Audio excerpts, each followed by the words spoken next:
Good evening, everyone, and welcome to another panel for Wench Film Festival. I'm Sheila ROWANN-LEGG. I'm one of the programmers with Wench, and we're here today to talk, or this evening, to talk about just that, film festival programming, what it is, and how you can make it work for you.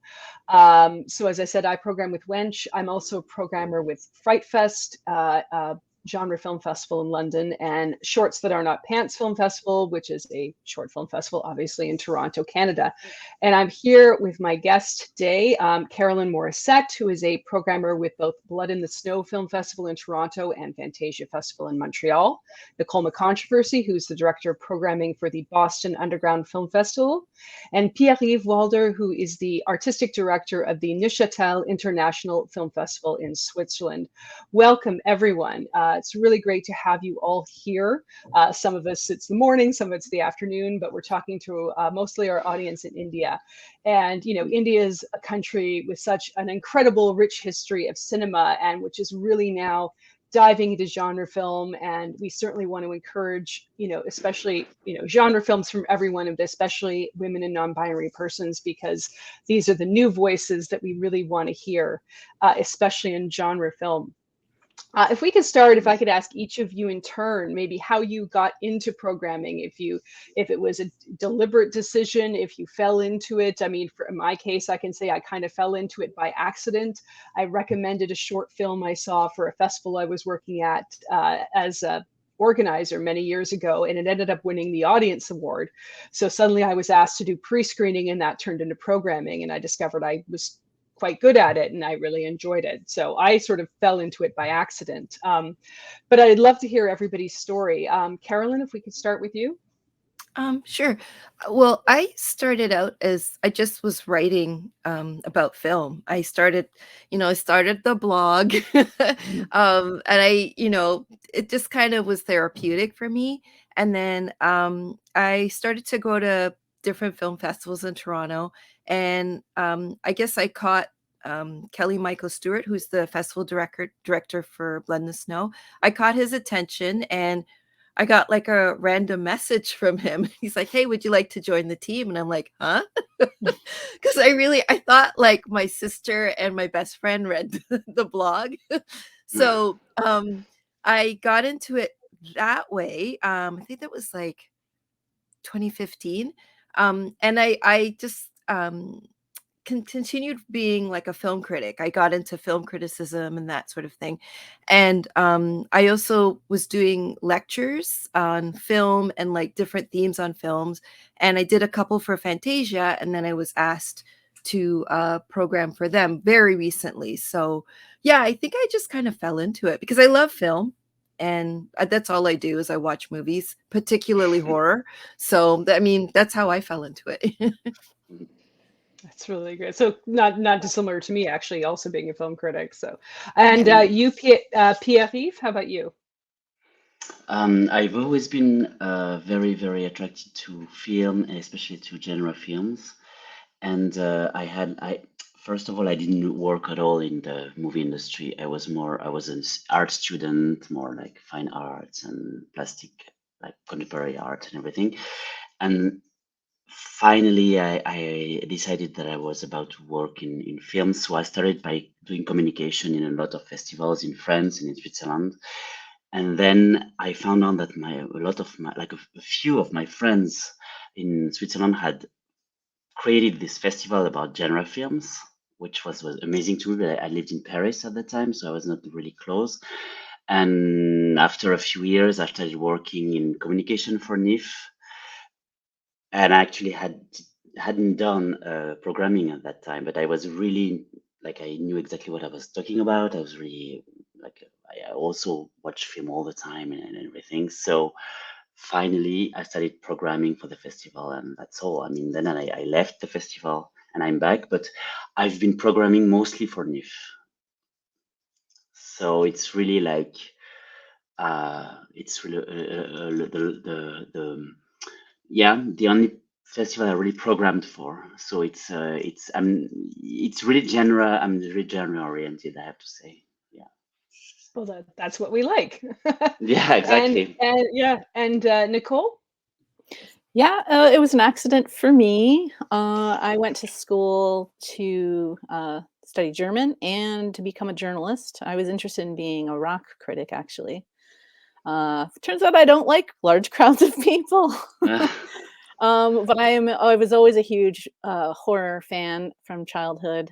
It had just never occurred to me that this universe existed until one day in school. I met a woman who was organizing Boston Underground Film Festival at the time, and this was back in 2005 or 2006. And, she encouraged me to come check it out. So I went and kind of just fell in love with the atmosphere of the whole thing, the event part of it, especially. I mean, cinema, it speaks for itself. I love it. But the way the community comes together, that's what got me hooked. So I got involved Mm, with Buff from that point on. And then since I've had a couple of different experiences at other festivals where I've gotten to work with them, but Buff's been my main one for this whole time. mm, I mean, I think we all feel the community of genre film, especially. I wouldn't say it's small, but it's not huge. It's a nice medium mm, size, and we can all, we all exist in our many, separate areas within it. But then we can mingle as well. And I think, everybody's saying, at times, oh, we're seeing a renaissance of genre film. But I'm like, genre film's always been there, and it's always yeah. been amazing. It's just how much attention does the mainstream pay to it, and sometimes it's a lot, sometimes it's not very much, but we keep going along. um, Mm, but the programming said, some of us, a lot of us sort of found our way into it by almost by accident, although now there's actually a lot more education around it. I know Birkbeck College in University of London now offers a curation MA or MMA. I'm not sure which of those mm, it would be, but they do offer that, and there is a lot to that. But there is, I find, both an art and a science to programming, and it's something that it's hard to explain. It can be hard to explain exactly how you combine the art and science to choose the films that you're going to play at your festival. So I mm, think, let's talk about this, because a lot of filmmakers probably want to know, how do you decide what plays at a festival? And I know for me, it is sort of there's a lot of practical things that often have to be thought about. For example, usually you do want to program a certain number of films from the region in which your festival exists, because you want to support local mm, talent. And the reality is, local talent is supported by their friends and family who buy tickets to see a film. And that is an unfortunate truth. Unfortunately, it can be, if, for example, if you're say based in Switzerland and you're submitting a film to a festival in Canada, it might have a slightly lesser chance than a film from Canada for that same festival. And that's mm, not because of often the choices don't have anything to do with quality, because we have more submissions than we do to mm, slots. For us also, it's about our audience. A film that's very successful at one festival might tank at another festival. I've always found that it's not even so much, quality is not necessarily the top consideration, although there's a certain down quality that I might not accept, for example, at a festival that I'm programming for. But I've rejected films that have been like top quality production, acting, all that stuff, because they didn't quite work, either in theme, or there was other films that were a bit more interesting, because I think about my audience, and I want to both appease my audience, but I also want to stretch my audience. mm. So I don't know if you talk about how you think about how you pick with the films that you do. Nicole, let's start with you. Oh, wow. It's a lot of different processes going through the brain when putting a program together. I do look at community, the audience that's been coming, the audience that I want to reach, and then sort of the large communities in Boston, for example. So I often want to have some representation for those communities. Like, we have a massive Brazilian population, a massive Latina population, and all kinds of other interesting communities. And so you really want to have something for them to come and, have, pride in that. And then also it opens dialogues with the sort of hardcore horror folks who are coming, who are open-minded and might want to check out something that's a little less horror and more psychological, for example. So I look at that. I often talk with the venue itself because it's an art house venue, and I have a sense of their audience and what kind of things are drawing for them. As much as we're an underground film festival, they're practically an underground theater. People that live in that neighborhood don't even know it's there sometimes, which is always really interesting to me. So I look for a lot of input. So from other people on the team, um, partners that I work with, community partners. That's like sort of the very basic approach, but then it kind of digs deeper as you get further along in the process. I think that's very important to understand. Yeah, the audience you have and the audience you hope to gain. What about you, Carolyn? How have you found when you try to combine that art and science of programming? Well, so with Blood in the Snow, we have a team, so it's a team effort. And then with Fantasia, I'm programming a section, so it's slightly different. Where I have more autonomy over the Fantasia section.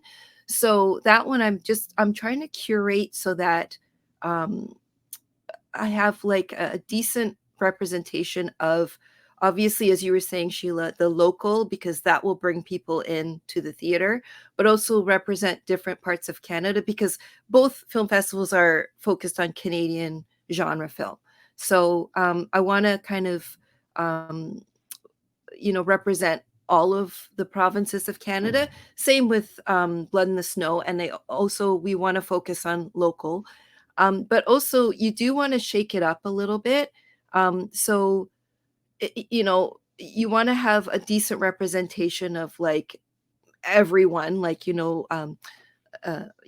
French language, South Asian, the Black population. We try to have like a mix, but sometimes you don't get those films. It also depends on what you get submitted and what you have submitted. So sometimes you may not have that representation, but we do try to like pull that in. Also, the length of the film really determines, because if you have like a really great short, but it's like over 20 minutes, and you're like, well, it's fantastic, but what do I do with this? So, like Blood in the Snow, we came up with like a mournful mediums program. So it's like longer short films, because we'd be getting a lot of those. But like the sweet spot for shorts, for instance, is around 10 minutes.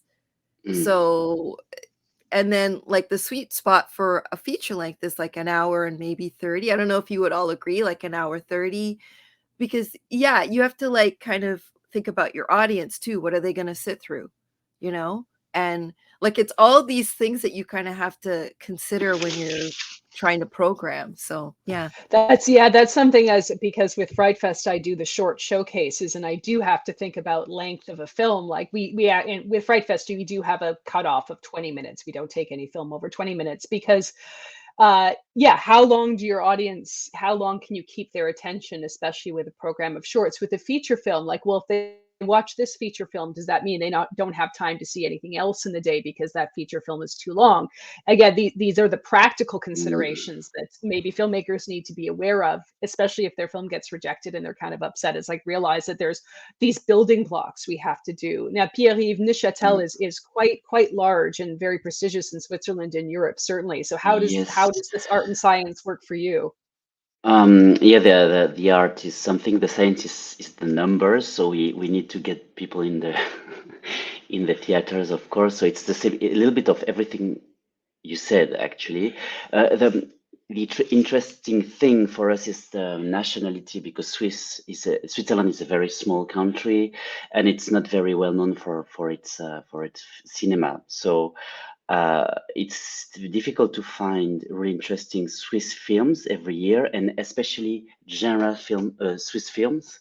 So we are very paying a lot of attention to new up and coming directors, and be able to. We try now to, like, we've been trying for a long time, but I mean, takes money and time to really try and support the genre of film community in Switzerland, like the directors and production companies and everything. So we are trying really to network as much as we can, and it's not easy because it takes a lot of energy, and it's not the only thing that we can do. We have to do, of course. So we are also a team. It's a group effort, and we try to pay attention to a lot of parameters. But I wanted to say also about the about the genre of the films we created a few years ago, like in a lot of festivals, of genre festivals, I think, a section that allows us to show films that are not really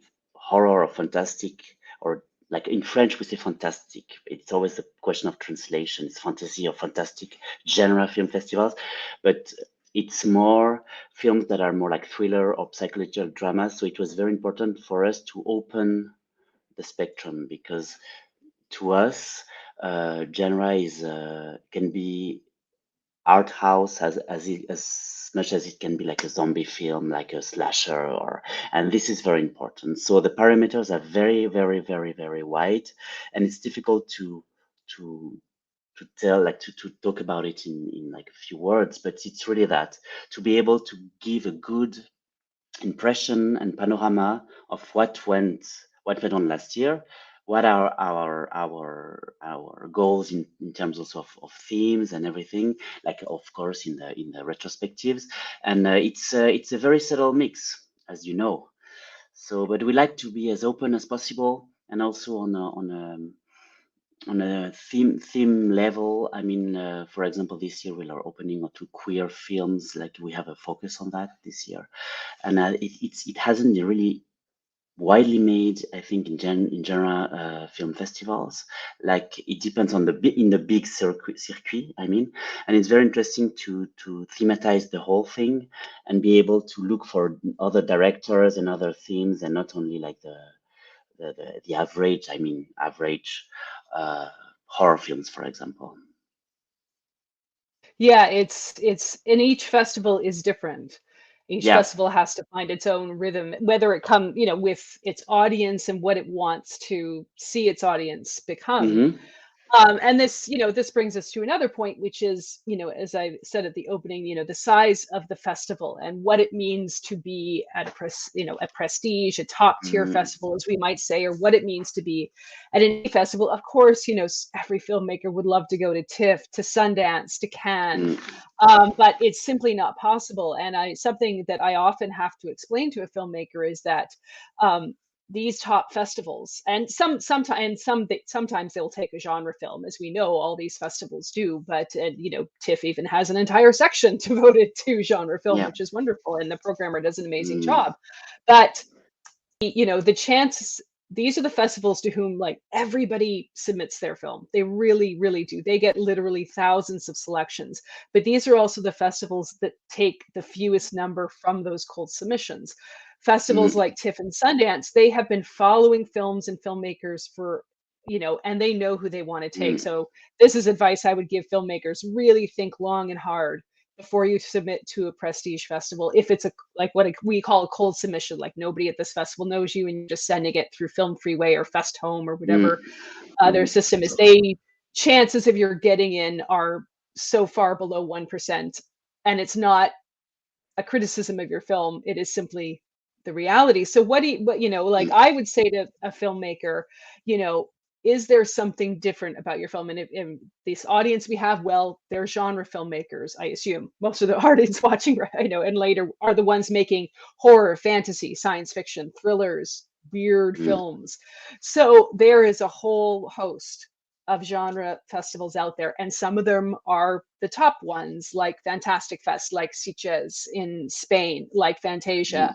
Mm. But some of them are smaller, like Boston Underground or Blood in the Snow if you're in Canada. You know, things like, you know, there's so many of these wonderful small film festivals in Canada, in the States, all around the world. Um, so what would you say to a filmmaker who's, you know, considering submitting, about, you know, what kind of festival they should be looking for? We'll start with you, Pierre. Um, in Switzerland, it's an interesting question, because in Switzerland we try always to. It happened that some directors wanted to, some sales agents, maybe it's more like this. It depends on the market, but they wanted to submit their films to Locarno, for example, which is a big festival, one of the biggest festival in Switzerland, which is in August, right after NIF. Also, or to Zurich Film Festival, which is also a big festival in September or October, late September. And we often succeeded to convincing the people to submit to NIF, to give the film to NIF, because it will be better received at NIF, because it wouldn't be in the whole mass of other films that are not necessarily, that are bigger, that are like more not necessarily genre films, and on the whole promotional and visibility level, it's not that complicated to convince directors or sales agents to or producers to submit the films to NIF, because we have this this position that is very unique in Switzerland, and sometimes also in Europe, depending on the film. So I would say that really closely look at the profiles of the festivals, and bigger doesn't mean better, I think, for the festivals. So of course, if it's a genre festival in Switzerland, when we have us as a major festival, so it's easier. But I don't know, in Canada or in the US, you have to see how your film can be welcomed there, how it can be promoted. It's also a question of communication a lot, as we know. So this is the advice I would give you, really, to be aware, to really know very well the festivals. Actually, this is the basic thing. What do you think? Yes, I think, Carolyn, do you have, you're nodding a lot. So how do you say about prestige, the different tiers of film festivals, and what filmmakers should think about with how they decide where to submit?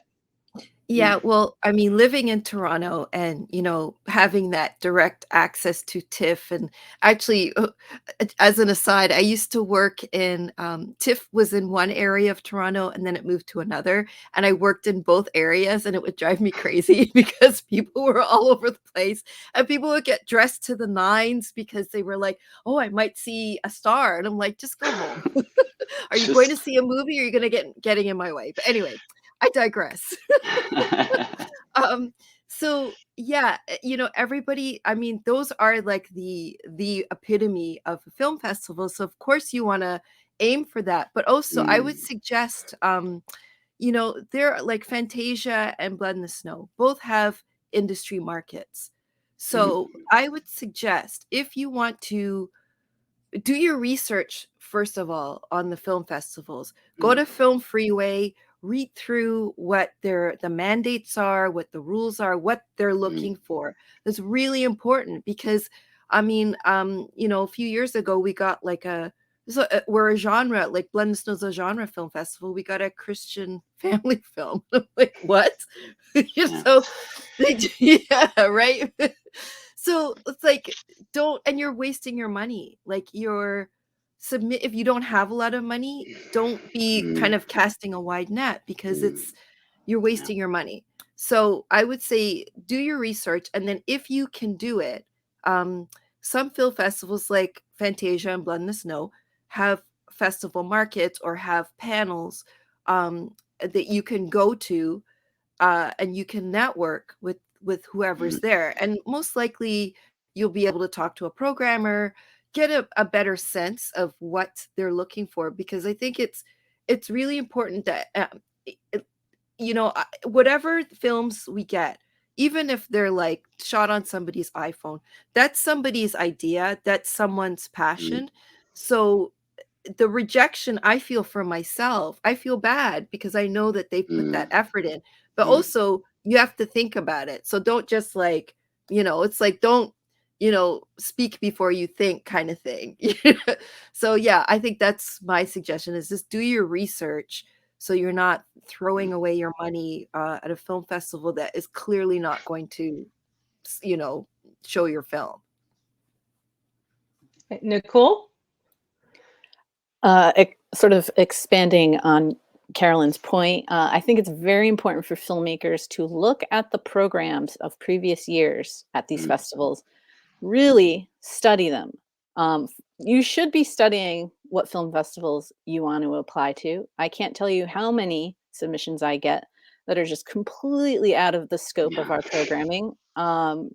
Sometimes I get sent something that's obviously a form letter, often to the wrong film festival sent to me. These are details that do make an impression, because we are in service of filmmakers and our audience, of course, but in the sense of filmmakers, like we want to steer you in the right way. So please definitely study very thoroughly. Like, don't just click to the front page. Don't scan a list. Really do your research, because it seems like the majority do not. And you are wasting your money if you're not researching. And definitely look at the program. Kind of compare it to your work. Do you see your work in sort of like a similar Mm, scope? Look at the different programs of a festival. Do you see your film there? And be honest with yourself. Truly be honest. And why? Be able to explain to yourself, why do I see my film fitting there?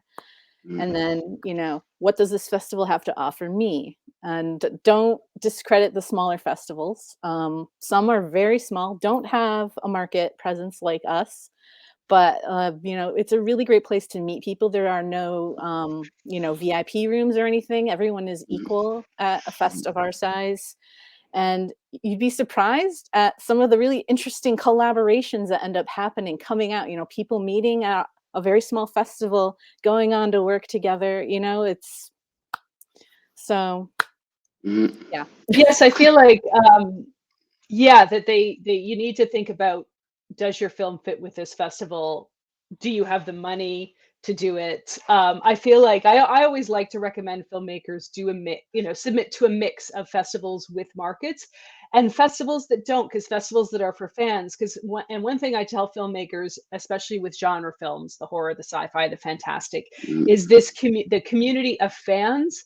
They are the ones on social media Yeah, and on absolutely. blogs and Yeah. commenting, and any news websites has Mm, comment spaces, but maybe they shouldn't anymore because it's gonna be horrible. But you know what I mean? Like the mm, fantastic genre film community is so strong, and they talk to each other. They tweet about a film, they post on Facebook, they tell their friends. I mean, sadly, they mm, do it whether they love a film or hate a film. It does go both ways. But I think mm, more so than general art house or general festival cinema, people really talk about genre films. So maybe your film gets its world premiere at Buff, but everybody at Buff loves it. And suddenly they're tweeting about their Facebook, and programmers find out about this, and they're like, oh, this film is getting a lot of attention. So yeah. that they might contact Nicole at Buff, or they might contact the Mm, filmmaker directly and say, hey, we'd like to maybe mm, have your film at our festival. Films, so many filmmakers have gotten successful by starting at sort of, at these, small but mighty film festivals, in the States, in England, in mhm, France, in Japan, and they get known among film fans, and those film fans mm, get really excited about their work and want to see more, and suddenly they are getting the mm, notice. In fact, that's how most, filmmakers, you might say, oh, at first, somebody coming out of nowhere at Sundance, a breakout. They're not a breakout. They've been in the industry, they've been working hard, and mm, Sundance has noticed them and has suddenly brought them into the fold. There is mm, a complete unknown from no. I literally have only known one true come out of nowhere filmmaker, who literally made a film. He submitted to TIFF. It got in as a cold submission. That film was Tarnation. I don't know if anybody's familiar yes, with of this documentary. course. Yeah, And the yeah. film, but he was like one of the, like the only Jonathan case Cowan. I've ever heard. Yeah, in 20 years of being around festivals, he's the only person I know who truly came out of nowhere that nobody had ever heard of and just did it. So this is in 20 years of being around festivals, I know of one person that Yeah. this actually was true of. So be aware of that, and yeah, get to festivals that have industry so you can meet them. Get to Mm, festivals that are about the fans and about the people who just want to absorb, because those are the people you're going to be making your movies for. that want to see your movies. You know, you've got to show it. I can give an example. I won't say what the film was, but a film that did very well on the genre circuit, filmmakers from Montreal, where I live. And it actually ended up being one of the most pirated films of sort of the year that it was around. Once it got onto some streaming service, of course, unfortunately, these films get pirated and, you know, people go to Pirate Bay. And you're thinking, oh, that's terrible, like how much money was lost. And that is definitely an issue, I'm sure, for another panel.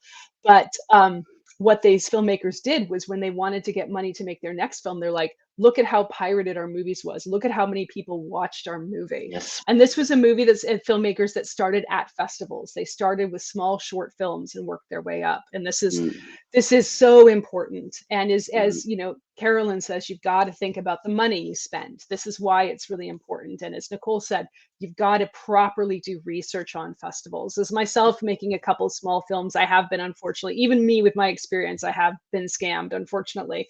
It does happen. It's really tough out there. And unfortunately, there's a lot of scam festivals. That's another reason. And it is tough because it is another job a filmmaker has to do now, is you have to set aside that time.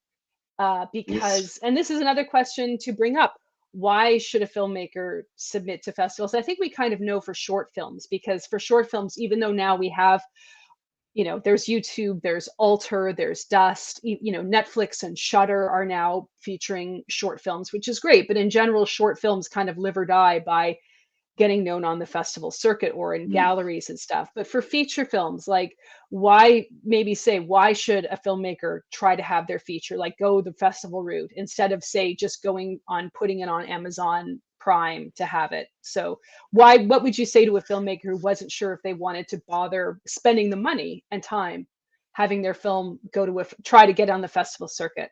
Nicole? I mean, that comes down to the filmmaker's prerogative. I don't think I've ever met a filmmaker whose big ambition was to see their film on a streaming site.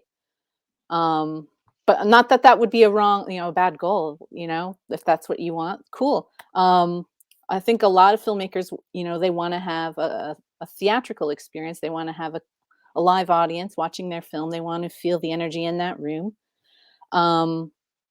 You know, to see how your film plays with different kinds of groups of people. And then there's often an element of travel provided for feature filmmakers who travel with films at festivals. You know, you get to travel the world. A lot of festivals have travel budget.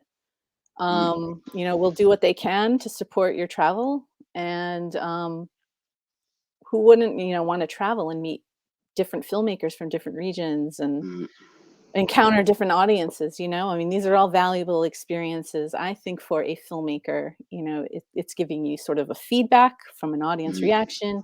It's giving you a broader network. You know, you are connecting with industry people, fans who may be randomly connected in ways that will help you later, programmers. It's a massive community that you're kind of being able to have access to. I know that the financial aspect is a really hard part for directors, but there is support out there. You just have to find it, or find someone who knows how to find it. You know, there is stuff out there, though. CAROLYN, would you have anything to add to that? I agree with everything Nicole said, and as in terms of like getting help, like in Canada, there is funding. So you just have to look for it. There's lots of funding and you just have to apply. There are certain windows of time to apply. So look wherever you are, what country you are. There's probably like some sort of, I guess, like creative funds. Look into that, see what you can find. But yeah, I would say don't be afraid of submitting, because going back to, I think something that Sheila said was that smaller film festivals track films too. So even if you don't get in, you know, there might be something that the programmers liked about that film. And so we'll kind of keep an eye on that filmmaker. Like I was able to invite a filmmaker to a festival. I've been tracking this person and I'm very happy. They had submitted a few years ago and then they resubmitted something. Well, they submitted something else. Very happy to see them. And there was a spot for them. So that's I really like to keep an eye on people that have a certain style or tone, or, you know, and it seems like they've done their research. And I would say don't be discouraged if you don't get in the first time. And then a lot of film festivals will send notes with the rejections as well. So if you're like, well, why didn't I get into this film festival? Some will send notes and say, well, you know, it's too long, or you had issues with your sound, that sort of thing. So I would say submit, see what the feedback is, and just keep submitting. I don't know. Am I making sense? And Pierre? Yes, I totally agree with all this, and I would add also that like the festivals are really have also this curation. I don't know if you my pronunciation is right. Curation aspect, which is if you're on a streaming service, you're another film in the horror, suspense category, whereas if you're in a festival, any festival, it will be chosen, picked up by the team, and indeed, it's a whole experience, which means that it's not only your film is shown, but you get to meet people, you get to have a Q&A, to meet the audience, to exactly like I couldn't agree more with all this, and I really realized that it was that festivals were missing during COVID, because before COVID, to be honest with you, I was like I was not back at NIF yet. Because I quit the festival life. I was still in like a curator for me for a little bit, but I was not in the loop anymore. And during COVID, I realized that actually the format festival was still very much, I mean, more than useful, needed. Because before that, I was like a little bit, sometimes you tend to think, oh, it's so over, we are all online now, blah blah blah blah blah. This format is so passé, but actually, it depends on how you do it. But the whole notion of meeting people to be actually in the same space, exchanging not only online but also in real life, and having a dialogue is so important. And I think festivals, this can be like it's a good. This is one of the good things with COVID for me. One of the good learnings that I had about that. I was like I mean, I'm sure like you. I was like, okay, we need to get together. Maybe we can fix some things. Maybe we get to be a little bit smaller, to less films, maybe, because we always tend to program more and more offer. And this was also a learning, but like to be back in the real life was amazing. And I think this is the best thing for a director or producer, or to be okay, get yourself out there, but not only online, because everybody's got it now. It's like there was too many, everybody had too many, there was everything online. It trivialized a lot, I think, the thing also. So this is the Yeah, I best think. reason. Yeah, Sorry. we all had to for the first year of the pandemic. Most of us moved online, and because we had to, probably like a lot of events, we might have found Mm, our online attendance of events went down a little in the second year. Now we're entering mm, another year. It's very different now. A lot of places are going back hopefully. to live. But this Yeah. is but this is an interesting question, and something that we as programmers have to confront is the fact that, we had we were online streaming, and it has its bad points, absolutely. You miss the Mm, community, you miss having a beverage with people afterwards and talking about what you just mm, saw. But there's the good in that suddenly you're reaching a wider audience. I yes. know with a Calgary Underground Film Festival, they were locked to Alberta, shorts and not pants, but however did all of Canada. Some festivals like Slam Dance Festival, they offered their Mm, whole festival for a $10 pass. And you can mm, not quite everything. Some films were geo-blocked to the United States, and I understand there's issues of rights, but it was amazing. My partner and I got the $10 badge, and it's like even if you only watch one film, the badge is basically paid for itself. But we saw several, and I feel like as a programmer, I don't want to necessarily go back to only live, because we're also talking about accessibility, and this is another issue in film in general and genre film. um, Two is that it's about accessibility to people in smaller communities who maybe don't have the money to travel to Toronto or Boston or Neuchâtel, even though there are a lot of great festivals in smaller places. I know there's a really nice little genre festival now up in Thunder Bay, which is a small city in Northern Ontario that's been getting some good films. Or like smaller communities do have festivals. Maybe not, and some are genre, some are just, general festivals. So, but we can still reach people. Another thing about accessibility is like, what if people are disabled? A lot of cinemas, unfortunately, are not accessible. Or what about for the deaf and hard of hearing community? Captions have been an issue for a long time. I mean, this is, as a friend of mine who is hard of hearing, who is based in Canada, watches almost exclusively non-English language film because she's like, I can always get subtitles, which, with English language films, she can't. And because of her situation, she wants to know. So how are you for me as a programmer, I'm trying to figure out, okay, how can I do this? Because I want this wider audience that I've found, and I want the accessibility. So how are each of you as programmers and working with your festivals, figuring that part of it out? This new age where maybe we can't ignore the online presence of festivals anymore. Pierre? Pierre-Yves? But festivals online to me it's not a problem. Like the streaming services is something different. For example, had to be this kind of endless platforms of films, which is also good. I mean, but I think the curation can also be present on online films, of course. This is something I wanted to say. I'm not against being online, but it's just the opposition between festivals and streaming services who just there's a curation, I guess, and it depends on the streaming service, of course, but they buy things and they put them online, and sometimes is it really like, is the promotion good enough? Is it good for your film? This is another question that you have to ask yourself. I don't know, but festivals online, I think that it's interesting. For myself, I really hope, to be honest, that we won't have to do this year, because we would like this is kind of a statement for this edition to be back with the audience and everything. But there's also all this money, energy, human and financial energy that we need to get everything streamed. Because my colleagues last year I started in July during the festival, but it was not my first edition, and I know that it's been very difficult to organize the streaming and everything.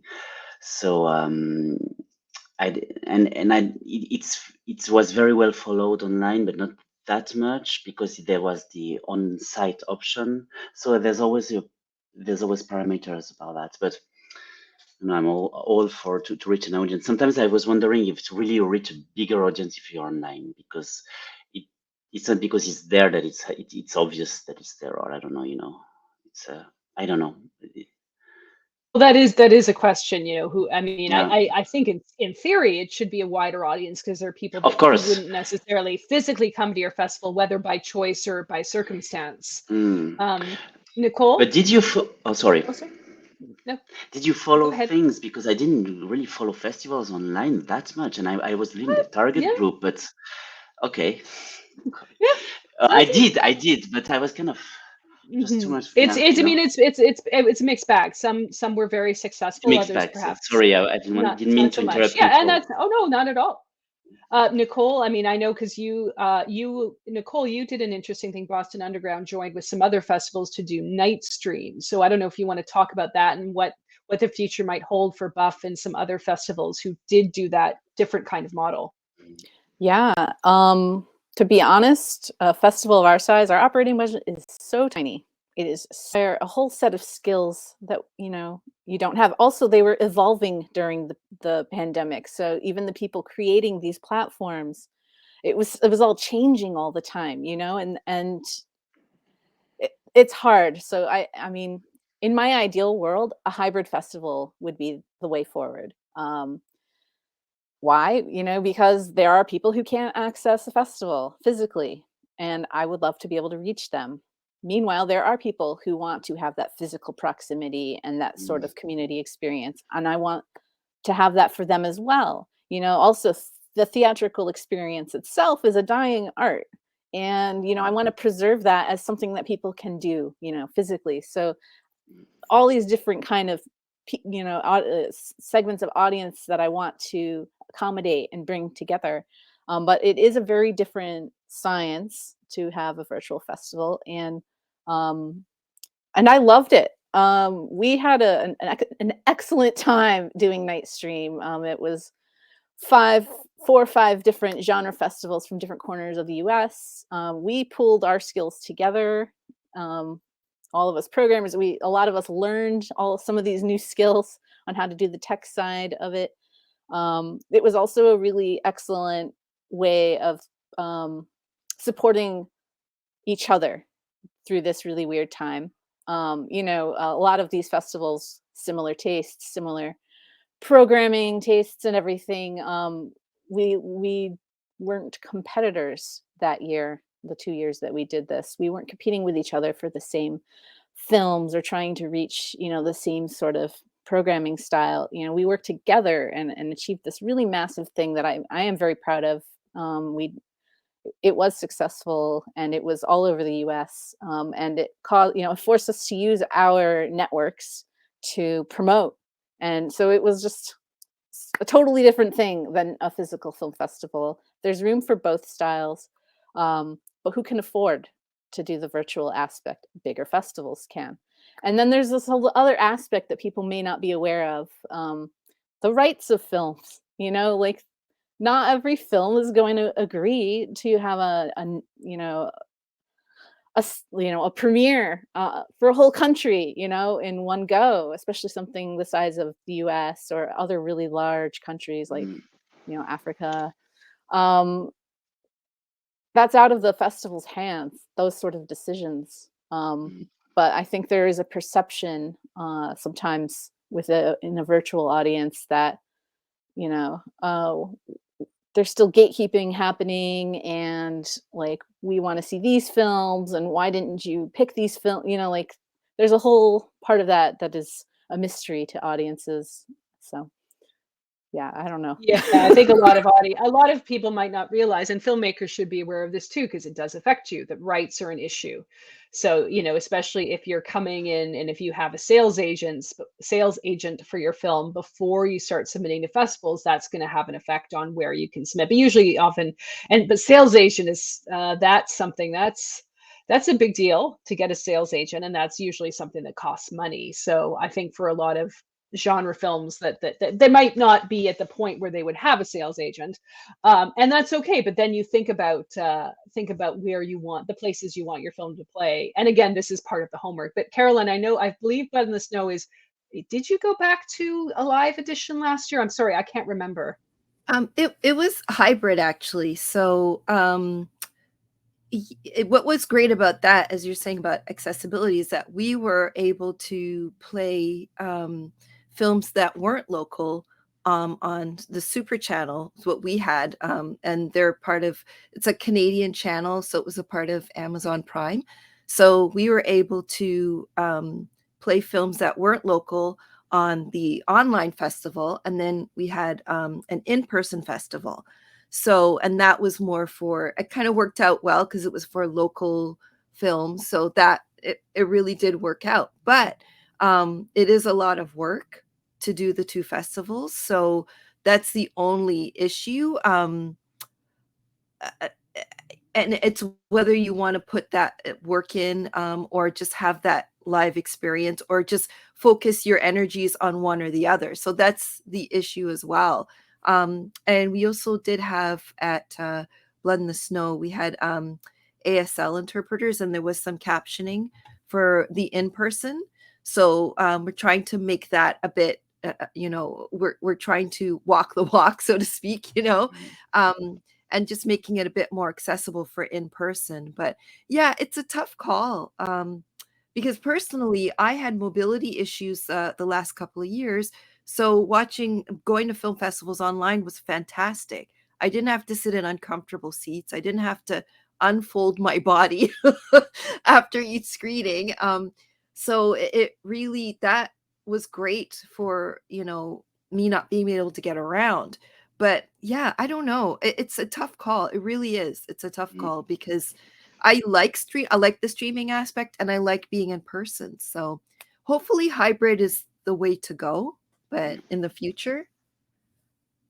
I mean, I think as Nicole said, that's the ideal situation for a lot of festivals would be the hybrid because of, accessibility issues, as you say, if you have mobility issues, if you're hard of hearing, and unless a festival, does captions, or, I'd love to see more festivals do, and it's not just about captioning the dialogue, of course. It's also about captioning the I know there's a specific term for it, where it also like says, birds chirping or quiet sound of it, Oh, creaking. descriptive video. Just Yeah. thank you. Audio Descriptive video. description. Yeah. Yeah, which I think, if a festival could say, okay, this screening is going to have, like, especially if it's the language of your nation, whether it be English or French or German or Italian, you can say, okay, this screening of this film will have descriptive subtitles, will have captions in your language, even though it's the same language being spoken, for people who are hard of hearing. And obviously, accessible venues are an issue. I know North America tends to be a little bit better about having accessible venues, just because it's in newer countries. I know this is a huge issue in the UK. Not all venues being properly accessible. It's in older countries, it can be difficult for people with mobility issues. So we got just a little bit of time left, but I think we've covered a lot of stuff. But I do want to touch on Pierre. We talk about streaming. This is becoming an issue I've noticed as a programmer. And it's, I have a love-hate relationship with streamers. I adore, as a genre fan, I adore Shudder. They do not pay me to promote them, but I do love Shudder. It's such a great channel. And there's, good stuff in a lot of other streaming services as well. But something I found as a programmer is, when used to be that a film would start on the circuit, we call it the film festival circuit, it might spend 12 to 18 months playing at various festivals, it'd have its, Swiss premiere in Neuchâtel, then it'd go to the UK for Fright Fest, then it would go to the US at Fantastic Fest, then Spain and Sitges. It would do this whole thing, and then eventually it would be released either VOD or theatrically, or, on a disc. Now, what we're finding a lot more is happening is a film might only play one or two festivals, and suddenly it's been released. And obviously, this is an issue for us as programmers, because we hear about a film that may be played at South by, that maybe even played, Chattanooga, that may be played at the Belgium Fantastic Film Festival, and suddenly it's available to everyone. I sort of feel like this is a mixed bag. On the one hand, it's too bad, because we would have loved to have played this film with, our audience. We want to see how our audience reacts. On the other hand, is it forcing us to then say, okay, what are the discoveries that we need to make? Pierre-Yves, I have sense you have thoughts on this. Yeah, yeah. I think we all think a lot about that, and I think that that's why maybe the festivals have still something to do, like a card to play, because I'm coming back on the curation level, which is to me very interesting, because now is the time. Like, I think we are still very much in a process of, or in a, how do you say that in English? As you said, like the film is premiered here, blah blah blah. It's all a little bit old school. It still exists, but on the other hand, of course, we need to not find new films, but a new way of presenting films, and a new way of presenting the films in the realm of the whole festival, and making it an experience. I don't mean that you had to have bells and whistles and everything. It's not that what I'm saying, but to be able to give an added experience to the audience. And I think that's why I still really love working in festivals, and like I'm the director of festivals, so it was really a choice. I was like, okay, now we have, right after COVID, we have something to do. This is our window. This is a window that is very important, and we have to use it as much as, like, the best way we can. And I still don't have all the answers to that, but what I just said, like, different films sometimes different ways of doing it. It's not because a film is on streaming somewhere that you can't actually show it, because sometimes people don't even know. It comes back to what I said before. Sometimes it's there on the internet, but people don't know it, and it's not as much as a question of availability now than a question of presenting things and you go, okay, this is this film with this director, and this is why we want this film. You know what we always did, I think, but in a different way, uh, maybe more I don't know, a different way of communicating things, if you know what I mean. And I'm not sure, like, it's still going on in my reflection and everything, but I think it's a way to go, not the only one.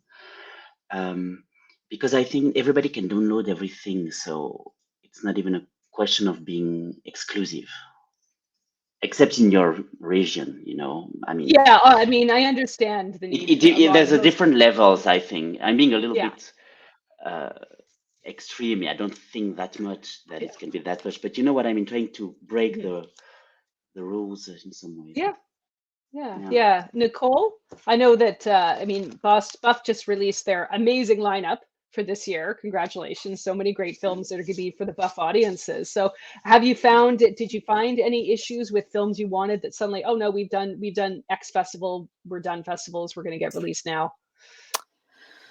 Uh, I don't think that came up so much. I did have a film that was like, oh, it was so close. This kind of ties back to some of the earlier discussion. It was a very close get, and it would have been a very exciting world premiere. And then they got a sales agent, Mm. and they're holding, for Cannes. um, and I wish them luck. But in terms of what we were considering, um, and getting sort of blocked by a single screening, and then now we're going to SVOD. I'm just trying to think if that did happen. I don't think it happened, but I mean it is happening. I definitely know it is happening at other festivals for sure. I admit, Carolyn, it might not be such an issue with bits because you're Canada specific. Although maybe it is. Maybe you've lost some Canadian films that you would have loved to have shown. We have. And like it's weird because you had to worry about other festivals and what the status of the film would be, whether it's like world premiere or city premiere, whatever. But now it's like, oh, did they get snapped up by a streaming service? But I agree with Pierre-Yves, because I think that it really limits what you've got if you're not going to play something that is going to be streaming, because a lot of people don't have streaming services, even though it's very popular and everybody thinks everything goes straight to VOD. But a lot of people can't afford it. So, and they probably would prefer to buy one ticket as opposed to paying, like, what is it with tax, $18 for a streaming service, right? So, I mean, there is that to consider. And I really think that, the rules do need to change a little bit, just a little, so that people can have access and experience that film in a festival environment. Because hopefully, if we do go back, to in person more often, that would be an option. Yeah. Yeah, as you say, I think a lot, like I know my mother has complaints about this when she sees, she wants to see, I think it's King Richard, about the Williams sisters' father, which is a very good film. I quite enjoyed it, but I'm also a tennis fan. And she saw the price when it first came on VOD, and it's like it'd be twice what she Mm. paid if she went to a cinema. So she's like, I'm going to wait for the price to come down. Maybe it means waiting a Mm. while longer to see this film. But I think, Mm. streaming is changing things, and if it was it, some of it may not be great for us. It will force us to rethink how we program, how we select, how we present. Mm. So I think we're almost at the end of the hour. Oh, I don't know if there's one thing you want to, like, one piece of advice you want to give to filmmakers, if they're planning on, doing the festival circuit. Mine would be read carefully through the rules and terms of a festival to make sure that you're following. Especially, one of my biggest pet peeves with Fright Fest is the number of films I have to disqualify because they're over 20 minutes. They've already screened at a London festival, or they're already available on YouTube. And it's just, it breaks my heart because this person has wasted their money. But please, you know, pay attention to the practical rules and terms of a festival before you submit. That would be my piece of advice. Carolyn? I'm dying to say this. Please spend money on your sound mix. I'm begging you. There's some really great films out there, and I'm like, I can't hear what they're saying. And I'm like, is it my TV? Is it my sound? Is it me? So spend money on your sound. Like, just put that money aside and research people to do your sound. And please, and mic your actors properly, please. That's it. That's all I have to say.